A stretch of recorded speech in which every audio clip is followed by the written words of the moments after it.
प्रिय विद्यार्थियों नमस्कार। हिंदी की ऑनलाइन शिक्षण व्यवस्था में आप सबका हार्दिक अभिनंदन स्वागत। आज हम अध्ययन करेंगे कक्षा 10 व्यावहारिक व्याकरण खंड 3। व्यावहारिक व्याकरण खंड 3 में एक प्रश्न हमसे वाक्य शुद्धि संबंधी पूछा जाएगा। 5 प्रकार की अशुद्धियां देकर के वह हमसे वाक्य शुद्ध करवाता है। उसमें से एक है लिंग, वचन, कारक, विराम चिन्ह और पदक्रम। लिंग और वचन का अध्ययन हम पहले कर चुके हैं।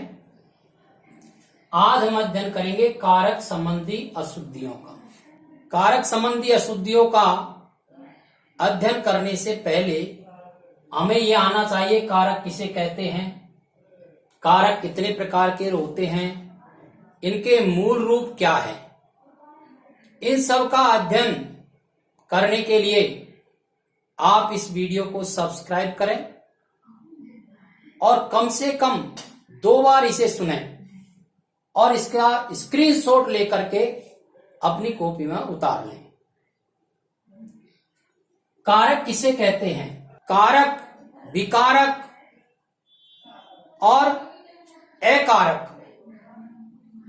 विकारक यानी जिनमें विकार उत्पन्न हो जाता है, विकारी कहलाते हैं।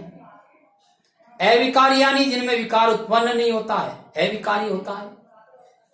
और कारक, कारक में से बी हटा दो, विकारक में से बी हटाने पर कारक बचता है, अर्थात संबंध बताने वाले।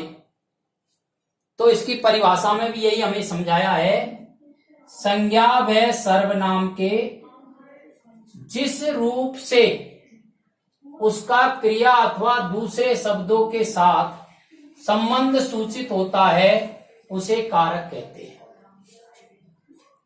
परिभाषा से स्पष्ट हो रहा है कि ये जो कारक शब्द हैं ये मूल रूप से संज्ञा और सर्वनाम शब्द होते हैं, कारक शब्द होते हैं।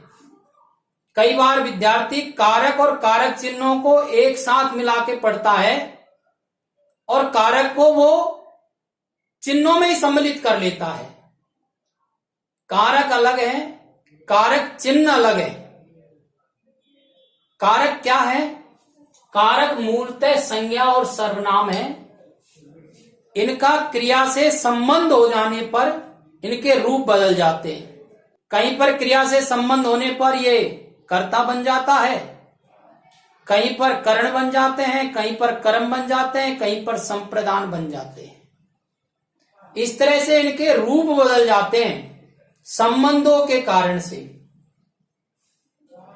आगे समझाया गया है कारक को सूचित करने के लिए चिन्ह लगाए जाते हैं, उन्हें कारक चिन्ह या विभक्ति कहते हैं। कारक अलग होते हैं और कारक चिन्ह अलग होते हैं। कारक तो संज्ञा सर्वनाम शब्द होते हैं और कारक चिन्ह संज्ञा सर्वनामों के आगे जो चिन्ह लगते हैं या जो विभक्ति लगती है उनको कारक चिन्ह कहते हैं। चिन्हों से कारकों की पहचान होती है कि ये कारक कौन सा है। आगे इसमें 2 महत्वपूर्ण बातें और बताई है जिनको आप हमेशा याद रखना। देखो पहली बात क्या बताई है, विभक्तियों के लगने पर ही कोई शब्द कारक पद पाता है।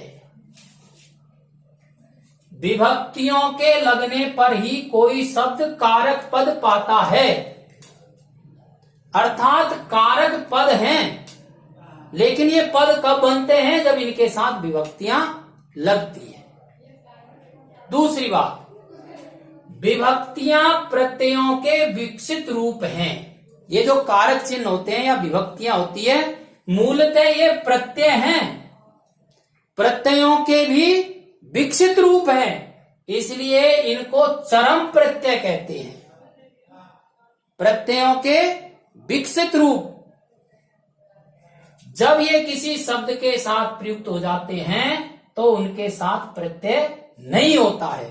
क्यों? क्योंकि कारक चिन्ह या विभक्तियां स्वयं ही प्रत्यय होते हैं।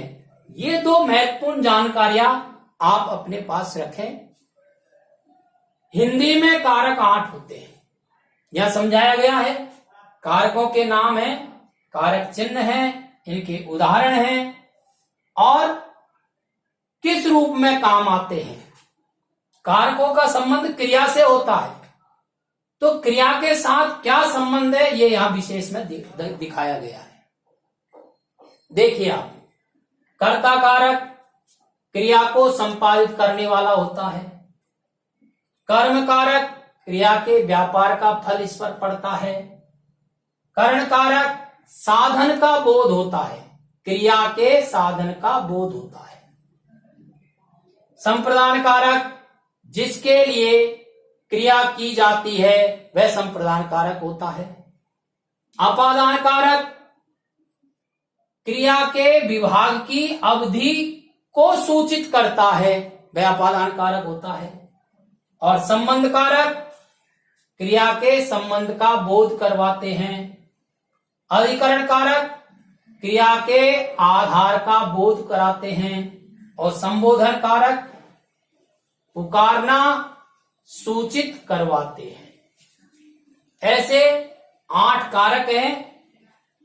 8 के क्रिया के साथ क्या संबंध है और इनके चिन्ह, कर्ता का चिन्ह ने, कर्म का चिन्ह को, करण का चिन्ह से द्वारा, संप्रदान का चिन्ह के लिए या को, अपादान का चिन्ह से अलग, संबंध का के की रारेरी, अधिकरण में पे पर और संबोधन हे अरे ओ।